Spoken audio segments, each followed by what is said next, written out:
All right. We are officially live with the first episode of FailureTV. Woohoo! My guest today is Nikita Prokhorov. He is a graphic designer, a hand lettering artist, ambigrammist, an author, skydiver, a wing walker. He is the pun master and now soon going to be an educator as well, full time. Welcome to the show. Thank you, Crane. You forgot one thing. I'm also a licensed scuba diver. Oh, that's right. You are also a licensed scuba diver. I totally forgot about that. You do so much different things. It's simply amazing. I don't know if it's amazing or just like to waste my time and waste my money, but it's one of those things. Whatever gives me pleasure, right? Oh, it's a blast. Absolutely. I love every second of it. And that's exactly what it needs to be. So why don't you give everybody a little quick bio about yourself. Tell us who you are, where you came from, how you got where you are, and what you're doing next.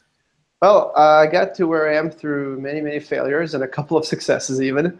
I've been a freelance designer for 14, 15 years. I taught college-level graphic design for 4 years. Now I just live in New York. I work at a company here, a company there, and I just landed a full-time teaching job, so I'll be a teacher as of next week. And a teacher again. Yeah, teacher again. Well, no, first time I was a professor because I worked for a university. This time it's a slightly different institution, so don't have the fancy title of professor. I'm just a teacher, which is just as good. Well, technically, professor is just a synonym for teacher. So I'll call you Professor X for now. All right. Well, Professor Nikita sounds good to me. Excellent. And our topic is going to be failure. I have worn my awesome "Failure is my homeboy" shirt, which the layout design was actually done by a friend of yours, Kirk Visola. Yep, very talented guy. Turn it into a t-shirt. I wore it in Chicago when I went down to the How Design Live conference, which is a little bit of how we know each other is through the How Design Live and one of our friends through there. And we want to talk about failure. Now, this doesn't indicate that you're a failure or I'm a failure, but as people, we suffer failure and we fear failure and we need to overcome that fear of failure. Because if we look back at any of the big successes throughout time, all the successful people have embraced failure in order to move forward. And a quote that I've got on the website that I absolutely love is from Thomas Edison. And when he created the light bulb guy. Oh, that guy, yeah. Yeah. And he was talking to a reporter who asked him about failing 1,000 times when building the light bulb. And he said something along the lines of, I didn't fail 1,000 times. I just built a light bulb with 1,000 steps. And it's such a great way to look at failure, right? Like, fantastic. I love it. Yeah, it's not a failure. It's a learning experiment. James Dyson, the guy that created the awesome vacuum, went through something like 3,000 prototypes before he got it right. Like, these people took a lot of time and effort at failing before they succeeded. I don't know about the James Dyson guy. I think his vacuums kind of suck. They absolutely suck. Absolutely do. Hey, that's what they're supposed to do, and that's perfect. Well, good. So, he achieved his objective, and he did not fail. Exactly. And now he's got one of the best vacuum lines, fan lines, even a new hairdryer line that's rocking it. So I hope the hairdryer does opposite things to the vacuum, or else he really failed at that. Yes, it does. And yeah, so let's talk about failure, because I want to hopefully inspire some people that are currently afraid of some type of failure or worried about starting something out because it might possibly fail. I've been there myself. I'm sure you've been there as well. Oh, yeah. And hopefully through FailureTV, we can inspire some people to go through with whatever it is that they really want to do and become a success. So how, as a graphic designer, how would you define failure? Well, I mean, if you want the textbook definitions, failure is failing to meet your objective, your goal that you're reaching for. That's a textbook, more or less a dictionary definition, but I don't think you want that. It's hard to define failure in a box or in a very specific way because failure is different to everyone. If you go from a graphic design standpoint, if you look at work ethic, for example, people have different levels of work ethic, and what someone may consider a success in terms of a lettering piece or logo piece or branding element or a package design, I may not necessarily consider it a success because I set my personal standards that much higher. So failure isn't 100% definable, as black and white. Failure has a lot of gray area. And besides, if you fail and you learn from it, then that's a kind of like a catch-22. Can you say that it's a failure? Because it's still added to your experience. It still gave you a positive outcome on some level, and you turned that failure into something good. So can you really say that failure can be defined precisely? No, I don't think it can. Exactly my thoughts, and that's kind of what prompted me to start this. I've actually been talking about doing this show for quite a while now, at least 2 years, and I finally got out of my own way and said, "Screw it! I just got to start, and I gotta build the website. I got to book the time, I got to book the guests, and get started." And I know we had talked about this last year.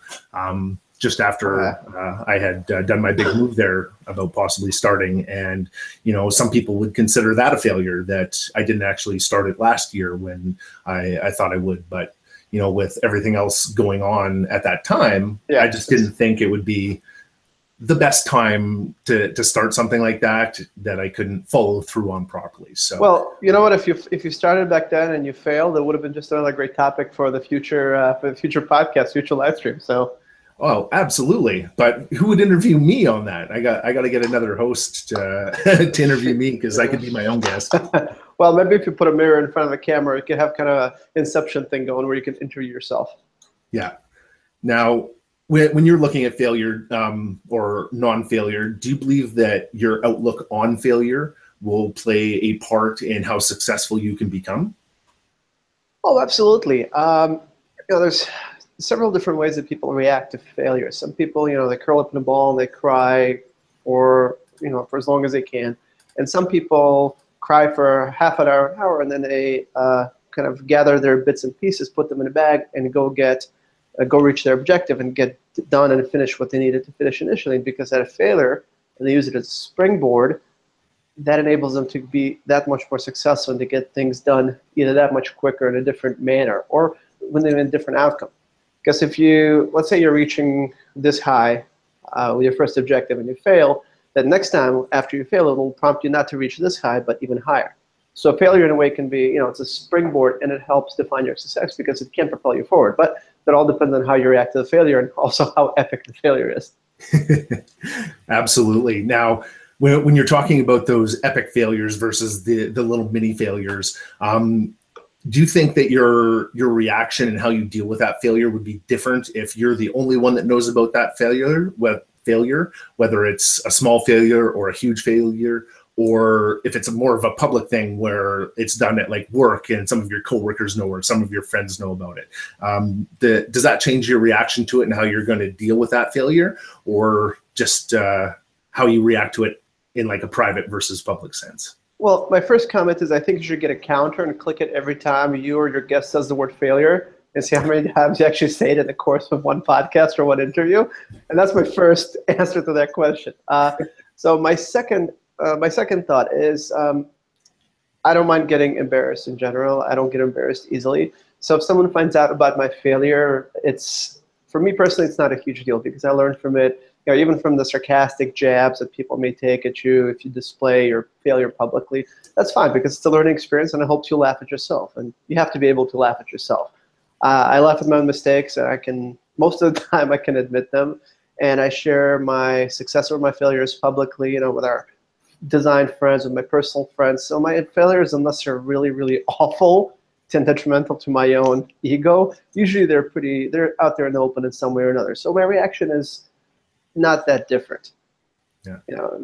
It's just the way I am. I can laugh at myself, and most of the time everybody else laughs at me, so I just kind of go along with the flow and join them in the laughter.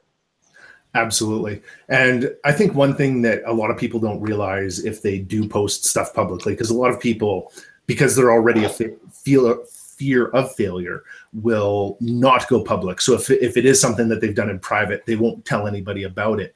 But I think on the flip side of that, being able to go public with it, yes, it's definitely a lot more nerve-wracking, but it can also help you turn that failure into a success, because now you're getting feedback from others as well. And especially in an industry like graphic design, like the input from other designers on things that you could have done better or other things that you have never thought of before can be huge. And I do the same thing when I do web design is I'll seed it out to a bunch of friends of mine first that I know are good designers. They know like user experience, they know mobile first design stuff.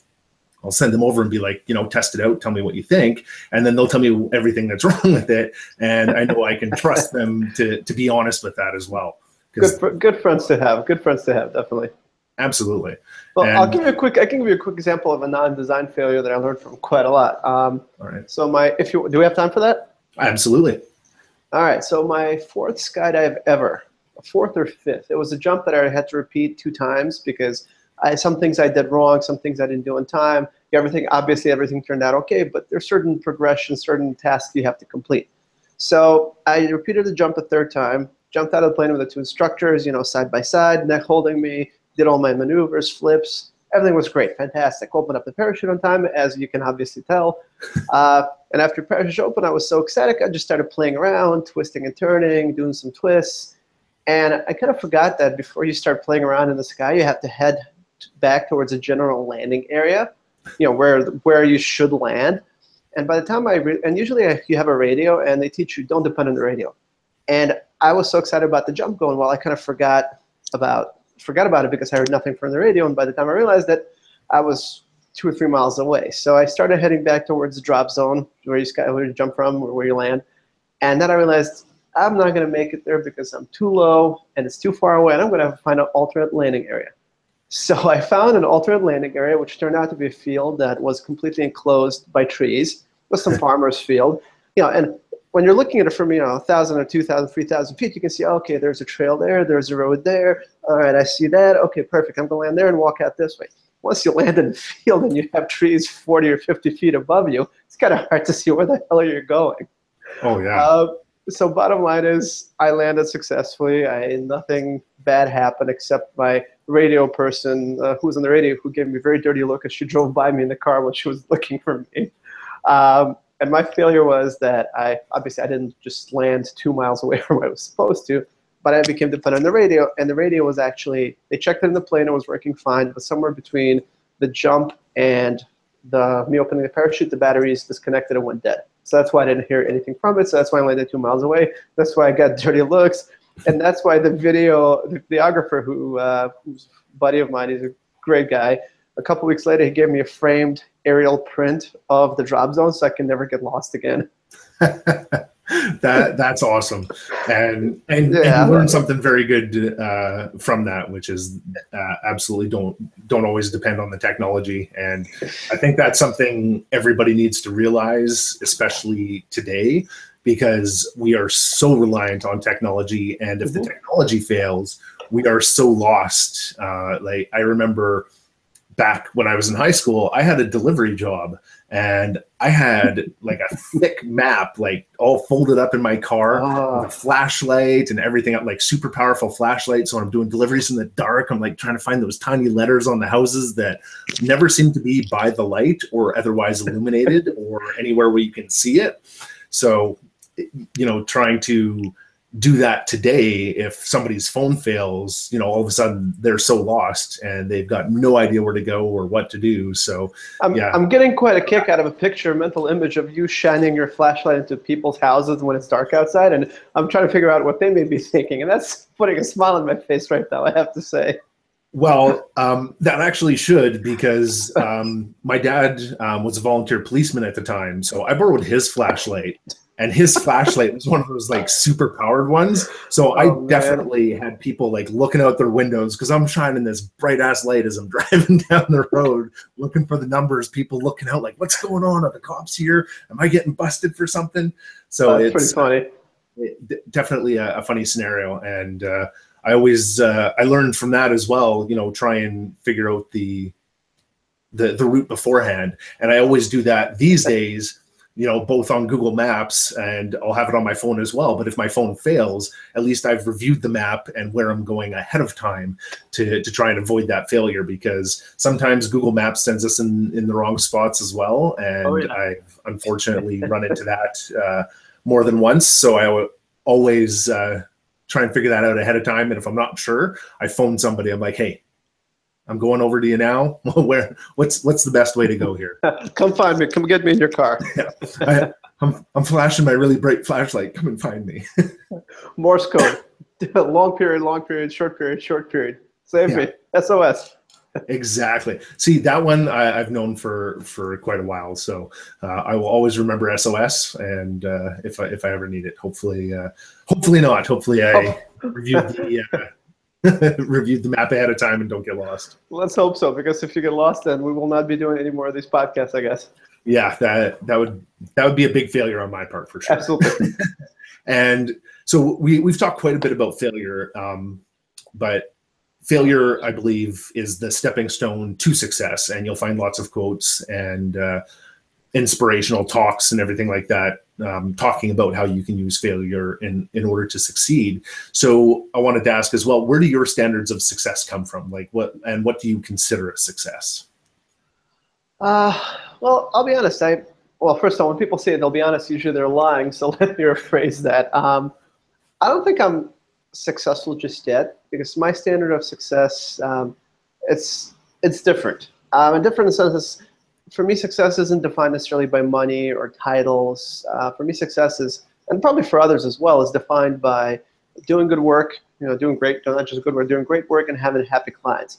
And whether you do that as a freelance art director or a creative director at some fancy bigwig advertising firm, or whether you're working in the basement, or whether you're working for a small 2-person boutique agency, it doesn't matter to me, because as long as you're doing good work and clients are happy, that's a pretty good measure of success. In terms of my goals, where I thought my career and my success, quote unquote, would be by now, I don't think I'm there yet, but I'm working on taking the steps to get there, of course.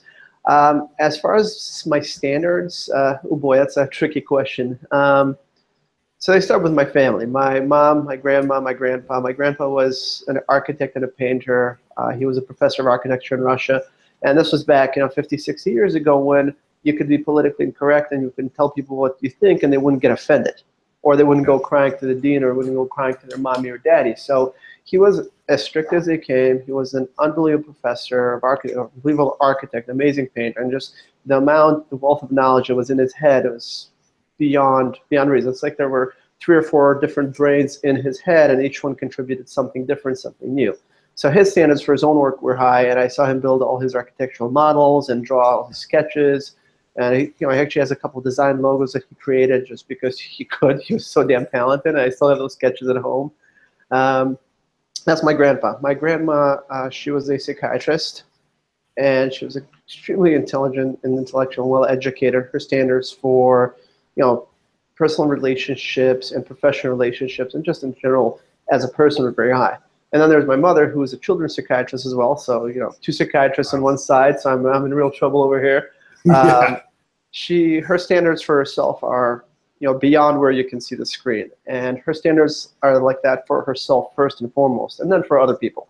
But unfortunately, she lives up to those standards, so then other people have to live up to them as well. And that's sometimes a problem, because they are that high. But she's taught me a lot about, respecting my own work and setting standards for my own work, and not being satisfied with something that's mediocre, whether it's something as simple as being in shape and staying fit, or my relationships with friends or coworkers or other family members, or just my professional work itself. Mm-hmm.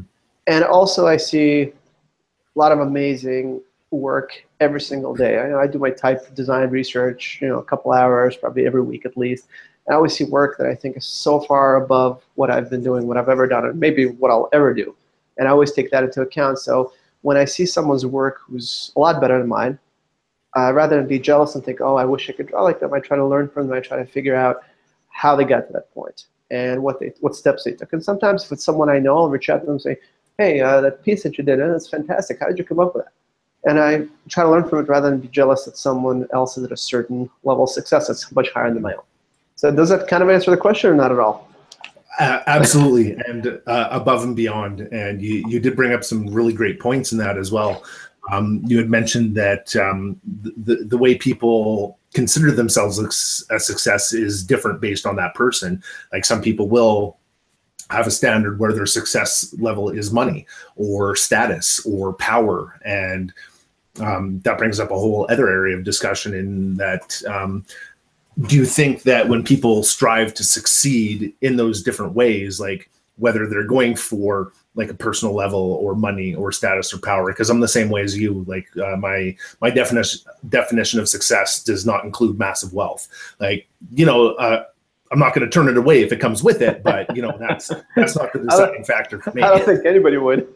Yeah, well, it depends on what you're going for. I just think I could do a lot more good with money, but that's also not my standard of success. But do you think that success and failure is different for like the outcome of success and failure if you are going for different areas like that? If you're going for money or if you're going for power, do you think that failure or success will change how people kind of deal with the failures and successes?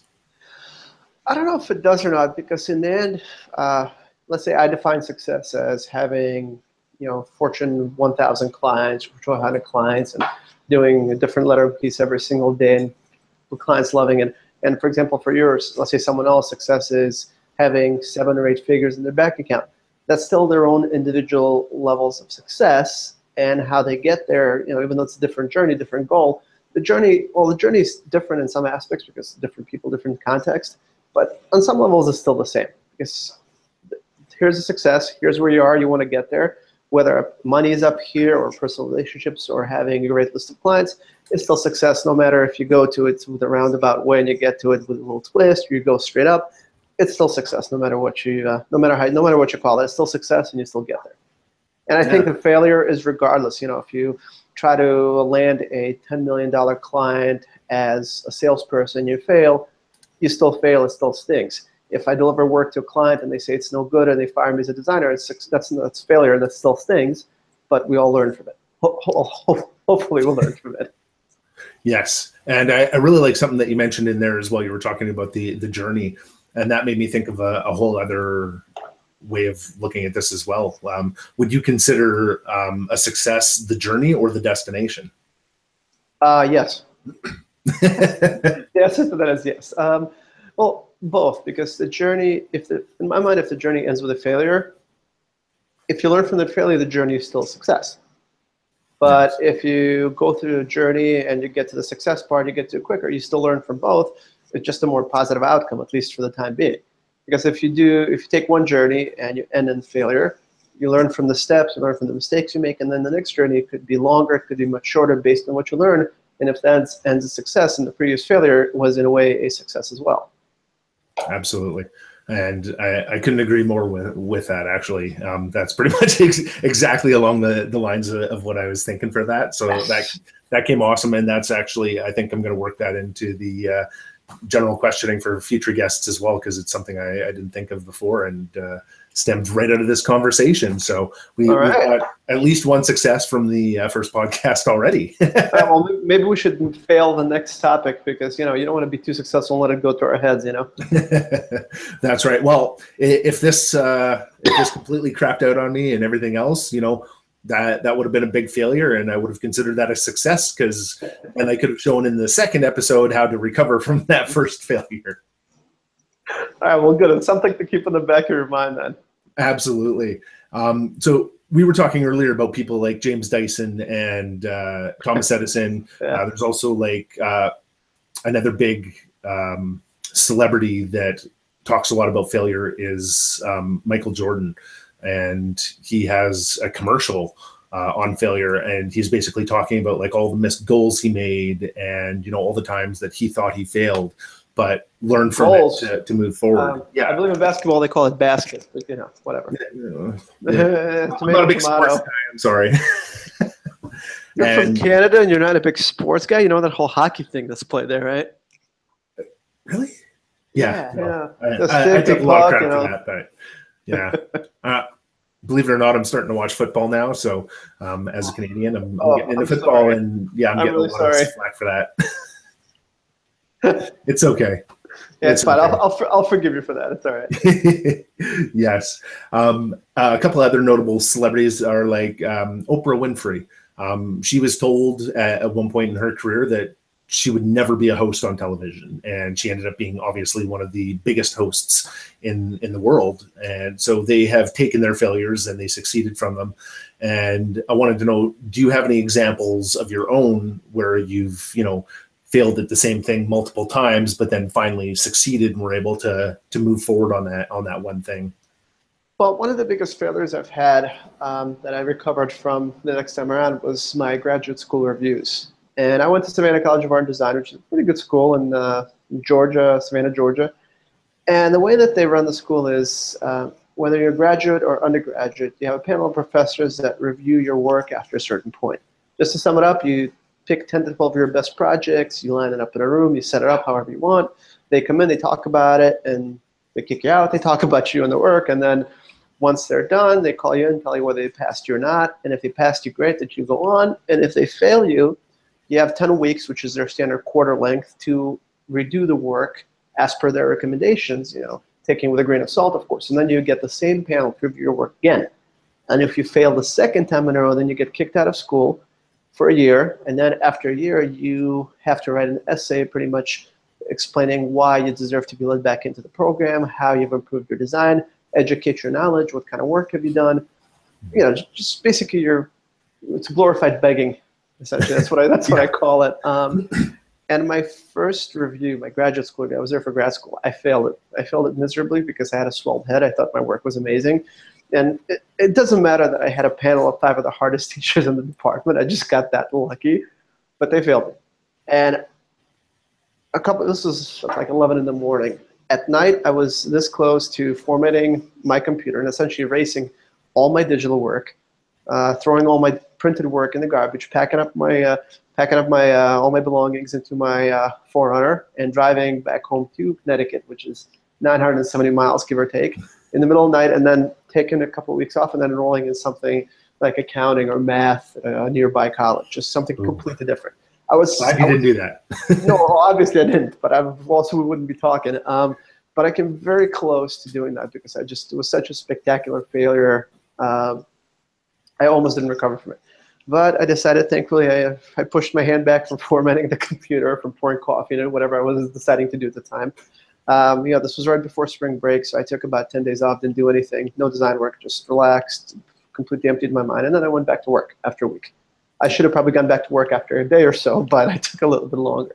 And my next quarter, I passed reviews of the same team. They said I improved greatly. It was a huge relief. And I think that if I passed, now that I look back on my work that I submitted that first review, had I passed with that level of work, I would have stayed right here instead of going up to here or wherever the hell I am now.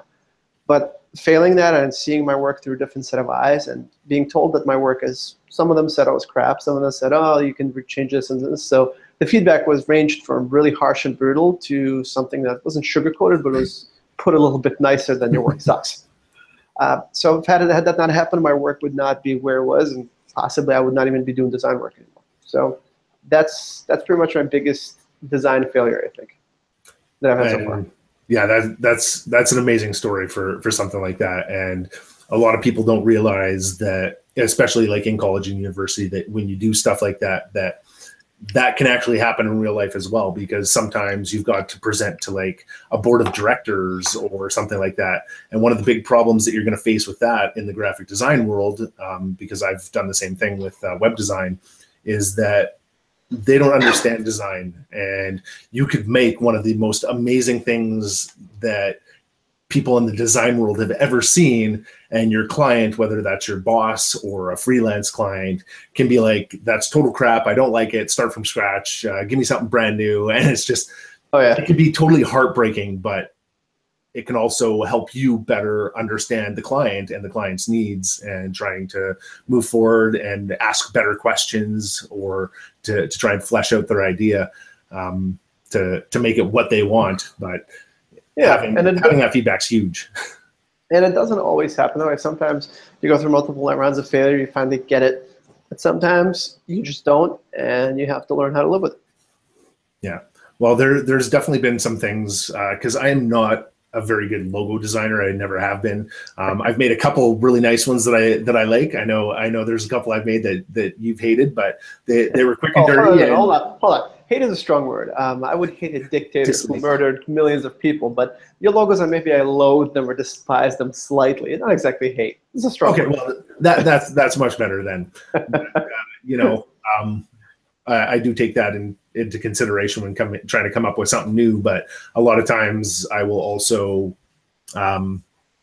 if it's something that I need and I'm not comfortable doing it, and I don't think it's at least a basic decent, then I will accept my failure on that and move on and let somebody else that I know can take that above and beyond what I could. And I think that's a huge thing to know too, is your own limitations, and to not consider them a failure if you do hit something on a limitation, because there's so many different people with so many different experiences, and like accounting and math, I am terrible at. Like, I have an accountant, I suck at math, and I have no problem putting that onto a professional and being like, you know what you're doing. I trust you to make the right decisions. And I've learned over the years that that's not a failure. That's allowing me to focus more on the things where I do excel rather than the things where I don't excel.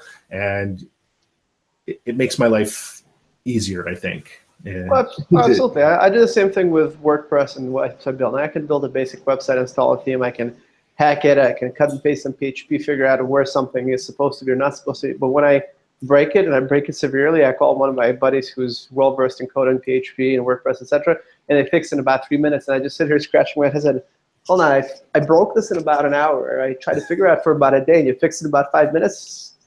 But that's not a failure on my part. It's just not what I do.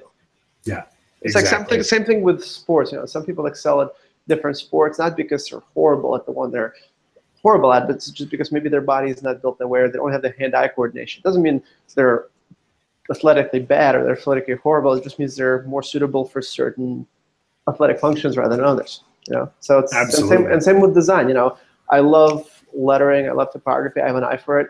I shouldn't say I don't like it. I haven't done web design and coding long enough and serious enough to consider myself even a beginner. I'm less than a beginner in that. But it's just because something I never did a lot. And had I done a lot, maybe I'd be an expert coder like yourself, but I'm not, and that's okay, because then I can call someone else and say, hey, help me with this. And like I said, they do it in 5 minutes rather than me sitting there for 5 days trying to figure it out. So. Yeah, and that brings up another really good question. What is something that you took on, but you should have said no to? In the sense of professional projects, or in the sense of some kind of human interaction, or in the actually sense? Either or. You know, if it could have been a professional project where maybe you shouldn't have said no, or should have said no and shouldn't have taken it on, but did anyway, or something personal. I can't think of a specific project, but there have been a couple of times in my life where I was busy, which is amazing because I always think I'm never busy. But when I was busy and I take on an extra project because it's something that I love doing, or because it's such a nice chunk of change that I can't say no to that. And I guarantee that at times the productivity or the speed with which I complete one or the other project has suffered.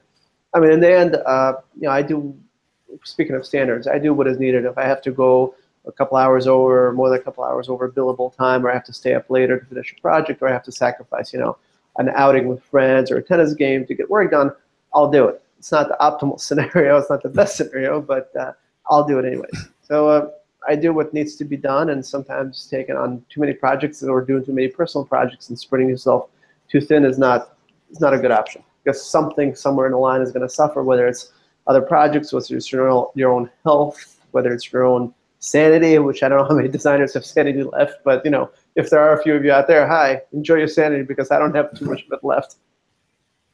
Yeah, I lost my sanity long ago, but you know, it's kind of more fun this way from time to time. And yep. You brought up another good point, actually, when talking about that.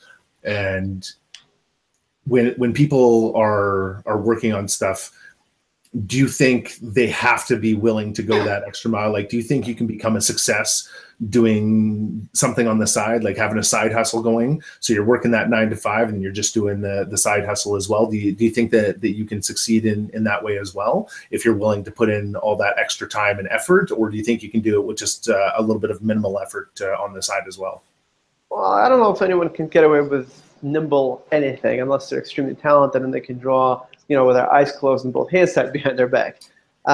I think it's almost always important to go that extra mile, whether in this personal and professional, whether you're doing a favor for a friend and going out of the way, or whether you're putting an extra 2 or 3 hours into redrawing just that one curve with a logo or a certain type of graphic element, or putting another couple hours to shading and texturing and illustration. I think it's important. I mean, like I said, it's different for everyone. I can sit there for hours and finesse a lettering piece where someone else is looking at it and said, dude, what are you doing? Come out for a drink with us. This thing is perfect. There's nothing left to do. I'll say, well, you see that curve is off by ½ degree. I need to fix that. That's personal standards. Like I said, it's different for everyone. The standards are different for everyone. But I think it always helps to go the extra mile because A, it's evident in your work. B, you feel more positive about it. And if you have good clients that care about your work and respect your work, they'll see that as well. Absolutely. How do you feel about that? Do you think it's important to go the extra mile, or can people kind of skate by or get away if they're extremely talented or they know really well what they're doing? Well, to be honest, I've actually seen it both ways. Like I have seen people that have succeeded, that do like the bare minimums. They just do what they're supposed to do to get by, and they still end up succeeding. I've seen people succeed because of who they know, not what they know, and they're not necessarily doing the best job. But in the long run, just they don't seem to be like the happiest people that they could be. They don't seem content with life. They don't seem content with themselves. And I am also one of those people that will go above and beyond in so many different scenarios. Like I can't count the number of times I've worked late or helped other people after I've already done work, and just doing that above and beyond to get that extra satisfaction in, because I think it says something to other people about you and who you are, to know that even when it's not necessary, you're going to go above and beyond wherever you can. And I think that my work has been made better because of that, because you'll see something and then you'll want to fix it. But on the other side of that, I do also see where, because I don't think anything can ever be perfect, like especially in the design world. You can always keep tweaking and stuff. Yeah, right. And trying to strive for that perfection, always makes you a better person on different things that you can create. But it's got to be released at some point. And especially with like web design, there's a bit of a saying in the whole startup industry where done is better than perfect. And getting it out there in front of people is one of the big things. And while I do agree with that, after you've got it out, you can always tweak it after, unless it is something like a logo or something that is going to be used for branding. Yeah. You can't really tweak that after unless you do like a refresh of the logo a couple of years later or something like Absolutely. Well, I have to say that as much as I love going above and beyond the Call of Duty, just not just for the sake of the work with my own personal standards. If I work at a place that doesn't appreciate the time and the effort that's put into it, not just by me, but other people, that's the type of place that I would probably consciously say, okay, I did the work. This is what you requested me. It's good enough. You don't respect my time. You don't respect anybody else's time here. That's as far as I'm going to go. And I don't think there's anything wrong. Honestly, I don't think there's anything wrong with looking objectively at a situation and saying, okay, these people don't respect my work much, or they think they know better, even though they hired me specifically for the role. Well, if they think they know better, then I'll just do exactly what they ask, and I'm not going to apply my certain level of standards or ethics. Because in that case, I firmly believe it's a waste of time. Because they're never going to appreciate that above and beyond. They're never going to look at it and say, well, I can see that the person took the extra steps. They stay after a couple of extra hours. And when I go above and beyond, I don't do it to get recognition. Because most of the clients that I work with, they'll never know that I spent, 2 or 3 hours extra in the project or a couple of days. Well, maybe after this podcast, they'll know if they ever see it. But usually people don't know, and I do it because it's my own level of ethics and morals and standards and just my respect for my own work. But if it's a place that doesn't appreciate that, then I'm consciously not going to do it, because I'd rather spend my time doing my own personal work and putting my time and effort into that. Do you agree with that, or? I do agree with that. And one thing that I was going to add to that is a lot of people will tend to take that personally, because it is their work that they're being judged on. And when they're not getting that additional, when people aren't recognizing that, it can kind of feel personal, like this is being directed at me, not necessarily my work. But in some cases, again, I go back to what I had said earlier, that other people just don't necessarily understand what it takes to do what you do, especially in the design world. We see that a lot, where people think it's simple to do quickly, and, oh, it only took you like an hour to draw that mock-up. Well, you spent 10, 15 years learning and honing your craft, so you could do that in an hour rather than 5-6 hours. And try not to take any of that personally when somebody doesn't like your work, or sends back and wants changes, or isn't recognizing you because they don't necessarily know that is something that they should be doing. Now, I do believe in being open and honest, but a lot of people won't talk about those things as well. Where I personally would try and change something in my work environment to see if we could meet with upper management and be like, look, if you want better productivity, better employees, better whatever, these are some things that you could look at doing to help increase that. And that could, make it better for yourself. It could make it better for others. But if they're not willing to work with you on that, then I would definitely look at even leaving and looking at somewhere else, because being happy in your job is huge. And like you had mentioned earlier, how it affects you personally, how it affects your health, how it affects your work is another big thing that a lot of people don't realize. And, that can also help drive you out of a situation that where you think you're a failure, but you're really not. Like, it's, but at times you're in a situation where you have to put up with that kind of behavior and treatment, and you kind of have to shut up and sit there in your corner, look pretty, and do the work. And sometimes, who knows, if it's because you have bills to pay, you have family to take care of, and sometimes you can't really afford, financially, you can't afford that outburst or that statement.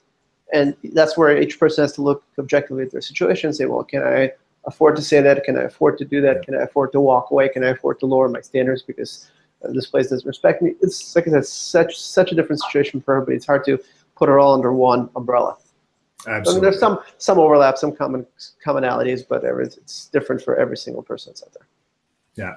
And I've always, a lot of people that know me, I have always been that I will always stand up for something that is right, even if I have the chance of being fired for it. I'd rather go work at McDonald's for minimum wage while I look for something else if I do get fired from another job, because I stood up for what was right. Because while I'm flipping that burger at McDonald's, I know I did what was right, and I stood up for what was right. And that's my general personal morals and beliefs when it comes to work. I will, even if it's not happening to me, I will stand up for somebody else to try and make it better. And well, I agree with it. It never comes to the firing. It's never happened yet. I've had knock on wood. Yes, knock on some wood. And hopefully I can continue on with that. Well, the company I work for now actually encourages employees to speak out at stuff, and they're absolutely amazing at taking feedback. Even when it's possibly bad feedback, they'll look at it and they'll respond to it. They don't try and brush it under the rug or anything. And I think that's huge as an employee, because that's a good company to work for. Absolutely. And I hope I continue to work for them for many years to come. All right, good. I'll send the good vibes and the good luck your way. There you go. Thank you. Coming your way. Now, before we wrap things up, I want to see, do you have one piece of advice that you can give to somebody that is currently struggling to overcome their own either fear of failure or overcome a failure that they're currently in the middle of? If you could tell them one thing, what would that be? Well, if you don't mind, I'll paraphrase advice that I gave to my students when I was teaching in my previous stint as a professor. Yeah, I was a very difficult, very challenging professor, but not difficult for the sake of being difficult and overloading students with homework. I was brutally honest. When it came time to play the good cop, bad cop, I was the bad cop, and the rest of the department was the good cop usually, because my standards were so high. But once again, my standards are the same level for my own work. So I think that to pass on successful teaching and to mold a good designer, you have to set the same standards.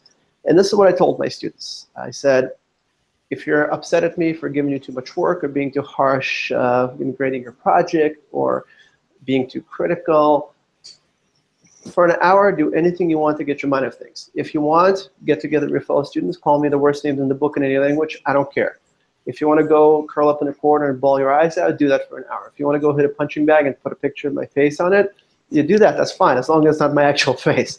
If you want to go in the gym and work off a sweat for an hour, do that. If you want to go have a chat with your family, do that. If you want to go have sex with your boyfriend, girlfriend for an hour and take your mind off things, do that. But whatever you do for an hour, use that hour wisely. Use it to take your mind off things, to get everything completely out of your system, all the bitching and moaning and, oh, boo-hoo, my professor is so tough. Get over it in an hour, because if you do anything more than an hour, you're wasting time, you're wasting energy, and you're wasting all your effort that could potentially be used towards improving whatever failure you encounter. So to kind of compress that advice into something brief, if you fail, or if you think you're failing, give yourself some grieving time. Get over it, take an hour, do anything you want to help you get those the feelings, the thoughts, and emotions out. After that hour is done, say, okay, say to yourself, I'm done, I'm finished crying and whining and begging and bitching and moaning. Oh, pardon my language, I said a bad word. For an hour, take your mind off things and finish it up and focus on what needs to be done. Whether it's work, whether it's mending a relationship with a loved one, whether it's a friendship, but focus on what needs to get done. Because if you spend time thinking about your failure and not analyzing, but overanalyzing, dissecting it, and brooding over it, you're wasting valuable time, which you could use to do something more positive. So give yourself an hour to get over any failure, and then move on and do whatever needs to get done to make it a success. Pretty simple. Awesome. Well, hold on. Easier said than done, but it's actually pretty simple once you get used to it. Yes, definitely easier said than done. If you are watching this and you've tried that before and it's failed on you before, give it another try. Maybe add some deep breathing, some yoga, some meditation. It's definitely tough. It took me a lot of years to become comfortable with failure, to understand failure to the level that I do now, and understand that it's not really a failure and it's a jumping point.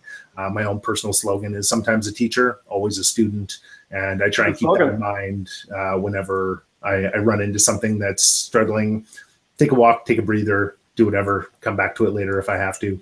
But I hope that your advice today and some of your stories can help push people through to their own successes. Let's hope so. I hope this wasn't a complete failure. I don't think so. I'm definitely not looking at it as a failure. I think it was an amazing success for today.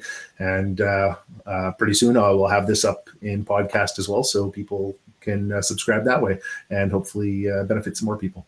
All right, that'll be fantastic. And thank you for having me in the show and the chat. It's always nice to catch up and banter with you, as well as talk about something as serious as failure and success. Absolutely. Thank you very much for being a guest today, and looking forward to episode next month. I'm still working on the guest, but we'll definitely let you guys know when it's happening. So, all right, everybody, thanks for watching. See you guys later. Have a good weekend. Thank you very much, guys. All right. Have a good one, guys. All right, bye.